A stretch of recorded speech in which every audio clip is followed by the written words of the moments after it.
A few inches of metal and fabric stood between life and death for thousands of soldiers stranded behind enemy lines during World War II.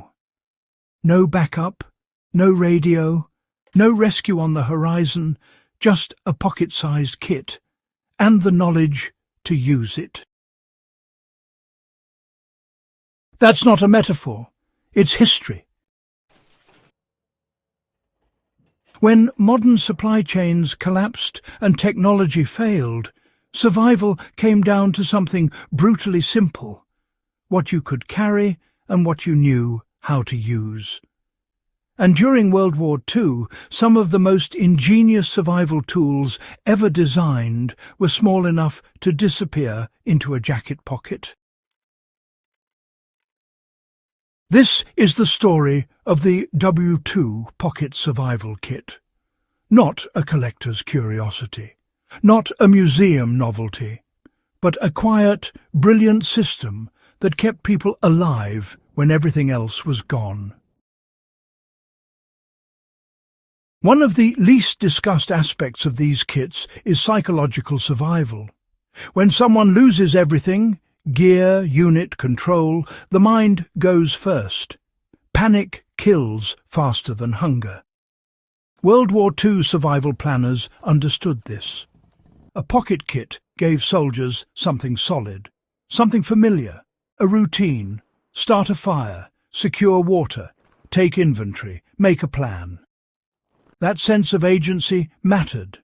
Survivors later described how simply knowing the kit was there changed how they thought. It shifted the situation from helplessness to problem-solving. And problem solvers survive longer. There are documented cases of downed pilots surviving weeks using only their pocket kits. In the Pacific, airmen used fishing lines to survive on small reef fish. In Europe, evaders used compasses and blades to navigate forests while avoiding patrols.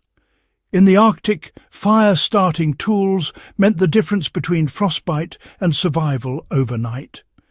These weren't dramatic Hollywood rescues. They were quiet wins: one fire, one meal, one more sunrise. The kits didn't save everyone, but without them, far fewer would have survived at all.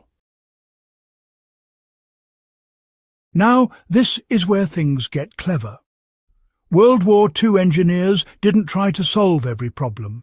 They focused on solving the first problem, and then the second, and nothing beyond that.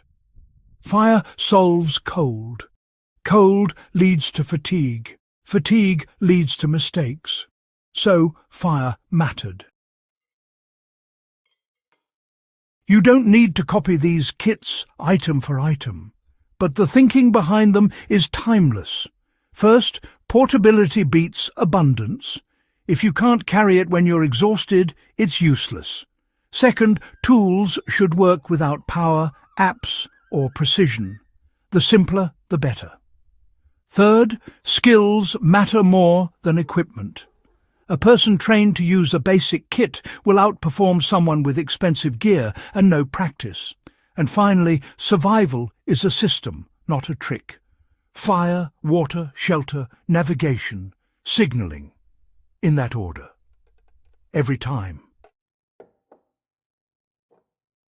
The World War II Pocket Survival Kit sits at the crossroads of ancient knowledge and modern conflict.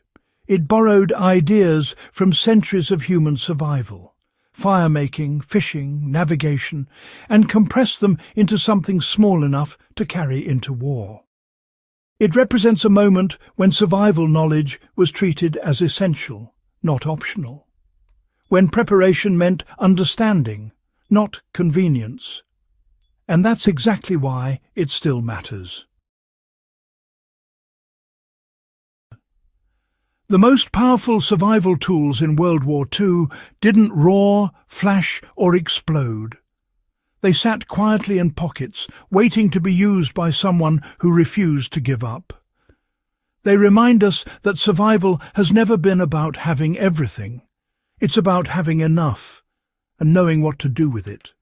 And sometimes enough fits in the palm of your hand. If this kind of forgotten survival knowledge matters to you, make sure you're subscribed to the channel. Like the video if you found value here, share it with someone who respects real history, and stay connected with Before Modern Times as we continue uncovering the skills that kept humanity alive long before modern convenience ever showed up.